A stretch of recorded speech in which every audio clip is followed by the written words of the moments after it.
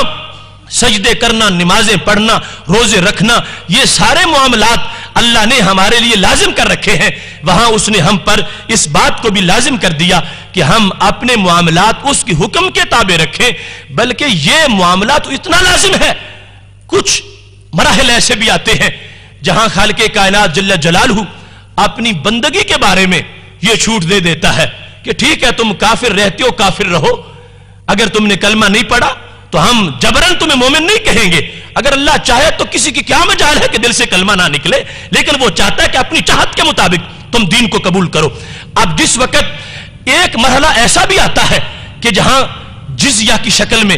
اللہ یہ منظور کر لیتا ہے ٹھیک ہے تم ذمہ بن جاؤ، ٹیکس دیتے رہو اور اپنے مذہب پہ رہو. اب اس کا مطلب دوسرے لفظوں میں کیا ہوا کہ وہ ذمہ ہے، وہ اللہ کو سجدہ نہیں کر رہا اور دین کو اس نے کلمہ نہیں پڑھا، لیکن اس سے حکومت منوائی گئی ہے. وہ مقام جہاں پر جا کے سجدے کی بالآخر اس کافر کی حیثیت سے چھوٹ آ گئی کہ ٹھیک ہے تم دین نہیں مانتے، نہ مانو، مگر حکومت تمہیں ہماری ماننا پڑے گی.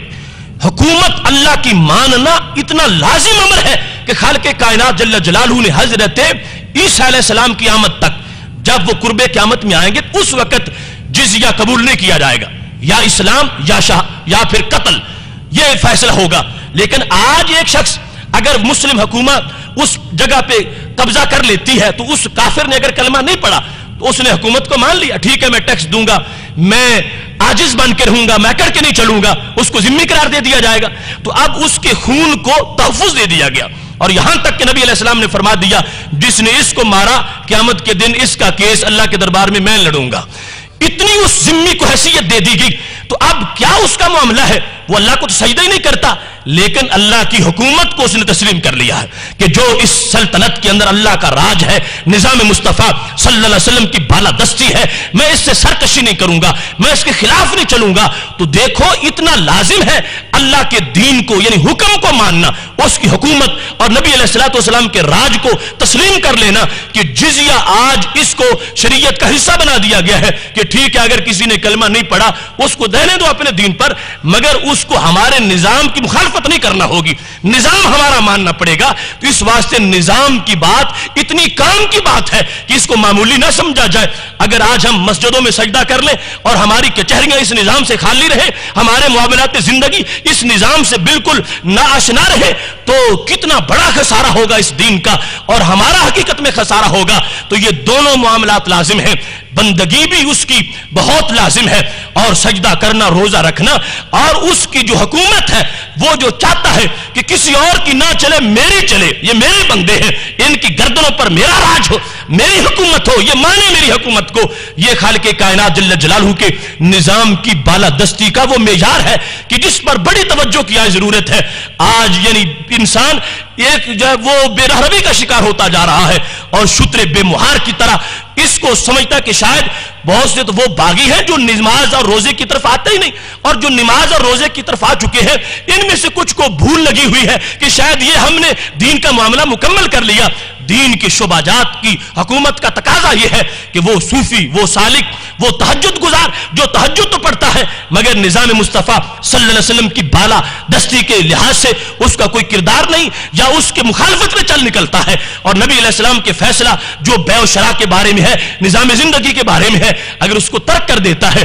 تو اس کو اس کا بڑا شدید خمیازہ بھگتنا پڑے گا. دین متی کو ماننے کا نام یہ ہے کہ عمل، معاملات، عقیدہ ہر لحاظ سے نبی علیہ الصلوۃ والسلام کے فیصلے کو تسلیم کر لیا جائے. اس سلسلہ میں بڑی عجیب بات بخاری شریف میں ہے. جس وقت رسول اکرم صلی اللہ علیہ وسلم نے مدینہ شریف سے دنیا کے مختلف ممالک کے بادشاہوں کو خطوط لکھے تھے تو ان میں ایک خط ہرقل کو بھی لکھا گیا تھا. اس خط کی عبارت یہ تھی: بسم اللہ الرحمن الرحیم من محمد عبد اللہ ورسولہ الی ہرقل عظیم الروم. کہ یہ خط محمد صلی اللہ علیہ وسلم جو اللہ کے بندے ہیں اور رسول ہیں ان کی طرف سے عظیم روم کے نام ہے. اور آگے اس میں عبارت لکھ دی، دعوت اسلام دے دی۔ اب اس کے شروع میں جو اس وقت رائج تھا لقب، وہ تھا ملک روم۔ عظیم روم اس کو کوئی نہیں کہتا تھا، ملک روم کہا جاتا تھا۔ ملک بسرا، ملک بحرین، ملک روم، روم کا مالک، روم کا بادشاہ،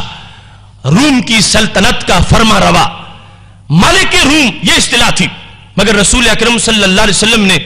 اس کو ملک روم کہہ کے خط نہیں لکھا، یہاں تک کہ ہرقل کے بھائی کو اتنا غصہ آیا کہ اس نے خط پھاڑنے کی کوشش کی کہ دیکھو انہوں نے خط میں تمہارا لقب ہی صحیح نہیں لکھا، ملک تمہیں مان ہی نہیں رہے، ملک لکھ ہی رہے۔ اور ہرقل نے وہ خط پکڑ لیا اور اس کو پڑھا۔ اب اس مقام پر محدثین نے بحث کی ہے کہ آخر وجہ کیا تھی کہ رسول اکرم صلی اللہ علیہ وسلم نے ملک کیوں نہیں کہا؟ حالانکہ تبلیغ کا ایک یہ طریقہ بھی ہے کہ نرمی برتی جائے، تو نرمی کا مطلب یہ تھا کہ جس لقب سے وہ خوش ہوتا ہے وہ لکھا جائے کہ وہ بات کو سنے تو صحیح۔ تو رسول اکرم صلی اللہ علیہ وسلم نے ملک نہیں لکھا۔ تمام محدثین اور شارحین بخاری نے اس کا جواب دیا کہ ٹھیک ہے، تبلیغ میں نرمی تو ضرور چاہیے، لیکن ایسی نرمی بھی نہیں چاہیے کہ جس نرمی کی وجہ سے اصل دین ہی بدل جائے۔ رسول اکرم صلی اللہ علیہ وسلم نے دونوں معاملات سامنے رکھے ہیں، ملک نہیں لکھا اور نرمی کرتے ہوئے عظیم لکھ دیا ہے۔ عظیم روم، عظیم روم کا مطلب کیا ہے کہ روم کے لوگ جس کی تعظیم کرتے ہیں، روم کے لوگوں نے جس کو اپنا بڑا بنایا ہوا ہے، میں اس کو خط لکھ رہا ہوں۔ اور ملک روم کا مطلب بنتا ہے روم کی زمین کا مالک۔ حضرت علامہ بدر الدین عینی رحمۃ اللہ علیہ نے بخاری شریف کی شرح عمدۃ القاری کے اندر جلد نمبر 1 صفحہ نمبر 159 پر اس کا جواب لکھا، اور ایسے ہی ارشاد الساری میں اور ایسے ہی فتح الباری کے اندر یہ جوابات موجود ہیں۔ کیوں نہیں لکھا اس کو ملک روم؟ کہتے لِأَنَّهُ مَعْزُولٌ عَنِ الْحُكْمِ بِحُكْمِ دِينِ الْإِسْلَامِ، کہ اسلام نے آ کر اس کو حکومت سے معزول کر دیا تھا۔ اسلام کے آ جانے کے بعد صرف وہی ملک کہلائے گا جس کو اسلام ملک بنائے گا، اور اسلام جس کو ملک نہیں بنائے گا وہ حقدار نہیں کہ اس کو زمین کا مالک کہا جائے۔ زمین اللہ کی ہے اور اللہ تعالیٰ کے رسول علیہ السلام کی ہے۔ واضح طور پر سرکار کے لفظ ہیں وَاعْلَمُوا أَنَّ الْأَرْضَ لِلَّهِ وَرَسُولِهِ، لوگوں جان لو یہ زمین میرے اللہ کی ہے اور میری ہے، اس پر میرا راج چلے گا، اور ہم کسی کو ملک تسلیم نہیں کرتے۔ ہم ان کا کلمہ پڑھنے والے ہیں جنہوں نے ایک سپر پاور جو بظاہر اس وقت تھی اس کے بادشاہ کو ملک لکھنے سے انکار کر دیا تھا کہ میں خود اس کو ملک مان جاؤں تو پھر پیچھے رہ کیا جائے گا۔ ملک نہیں لکھا اس واسطے کہ وہ معزول ہے، اس کا تختہ اسلام نے الٹ دیا ہے، اسلام اس کو مانتا ہی نہیں ہے۔ زمین اللہ کی ہے، غیر مسلم اس کا مالک کیسے ہو سکتا ہے، اس کا حکمران کیسے ہو سکتا ہے، اس کا بادشاہ کیسے ہو سکتا ہے؟ فرمایا ہم نرمی برتیں گے، یہ لکھ دیتے ہیں عظیم روم، مگر ملک نہیں لکھیں گے اس واسطے کہ اسلام کے ہوتے ہوئے کسی کی حکومت نہیں چلتی۔ اب دیکھو کتنا معاملہ بگڑ گیا۔ آج ہم غیر مسلموں کے ساتھ، غیر مسلم حکومتوں کے ساتھ جو ہمارے رویے چل رہے ہیں اور جتنا ہم ان کے زیر دام آ چکے ہیں، کس قدر دین متی ہم سے ناراض ہو گیا ہوگا۔ اس انداز میں دعوت دی ہے میرے محبوب علیہ السلام نے، اسلموا تسلموا، اسلام مان لو تو بچ جاؤ گے ورنہ ہم تمہارے گردن اتاریں گے۔ یہ انداز تھا اس وقت کے جب مسلمان تھوڑے سے تھے اور کروڑوں ہو اور پھر نیچے دب کے رہے اور ان کو پوری طرح اپنے اوپر سوار کر لے۔ یہ نظام مصطفیٰ صلی اللہ علیہ وسلم کی بالادستی نہیں ہے۔ نظام مصطفیٰ صلی اللہ علیہ وسلم کی بالادستی کا مطلب یہ تھا کہ ہمارے محبوب علیہ الصلوۃ والسلام نے خط لکھتے وقت بھی یہ لکھا کہ قیامت تک میری امت کو مذاکرات کرتے ہوئے بھی میری تعلیمات کو سامنے رکھنا چاہیے کہ ہم غیر مسلم حکومت سے مذاکرات کریں گے تو نظام مصطفیٰ صلی اللہ علیہ وسلم اس میں بھی ہمیں سبق دے رہا ہے کہ ان کو ملو تو اس انداز سے، ان سے بولو تو اس انداز سے، ان کا ادب کرو تو اتنا تک کرو، ان کو یوں اپنے سر کے اوپر نہ چڑھا لو کہ جس کی وجہ سے دین کی بے ادبی ہو جائے اور تمہارے ایمان کی بے ادبی ہو جائے۔ نبی اکرم نور مجسم شفیع معظم صلی اللہ علیہ وسلم نے اس انداز میں اپنی امت کو تعلیم دی ہے۔ اب صرف ایک بات بالکل مختصر سی کہ جب ہم دیکھتے ہیں دیگر نظاموں کے لحاظ سے اس کی بالادستی کیا ہے، آج بڑی بڑی ماڈرن حکومتیں انہوں نے اولڈ سٹیزنز کی تنظیمیں بنائی کہ یہ جو بوڑھے والدین ہیں ان کا بھی کام ہوتا ہے، ان کو بوجھ نہ سمجھو، ان کے لیے کچھ تنظیمیں بناتی ہیں۔ آج یہاں پہ شعور پہنچا ہے 14 صدیوں سے زائد عرصہ پہلے میرے محبوب علیہ السلام کی سوچ کا اس وقت یہ جھنڈا لہرا رہا تھا. کتنا خوبصورت پیغام ہے نظام مصطفیٰ صلی اللہ علیہ وسلم کی بالا طریقہ. اور ابو داؤد شریف میں حدیث شریف موجود ہے, رسول اکرم صلی اللہ علیہ وسلم فرماتے ہیں ان من اجلال اللہ اکرام ذی الشیبۃ المسلم. فرمایا جو بندہ بوڑھا ہو چکا ہے, جس کی داڑھی کے بال سفید ہو گئے ہیں, اس بوڑھے کو بوجھ نہ سمجھو, وہ تمہارے معاشرے میں رحمت کی علامت ہے. ان من اکرام اللہ اجلال ذی الشیبۃ المسلم. فرمایا جس نے بوڑھے مسلمان کی عزت کی اس نے اللہ کا ادب کیا, اس نے خالق کائنات جل جلالہ کا احترام کیا. جس نے ایک بوڑھی خاتون کا ادب کیا, بوڑھے مسلمان کا, مومن مومنہ کا ادب کیا. اب دیکھو دوسرے نظاموں کے مقابلے میں ہر جہت میں بالادستی اس نظام کی ہے. میرا رب ہمیں اس نظام کے تمام شعبہ جات کو عملی شکل میں ہمیں نافذ کرنے کی توفیق عطا فرمائے. وآخر دعوانا ان الحمد للہ رب العالمین.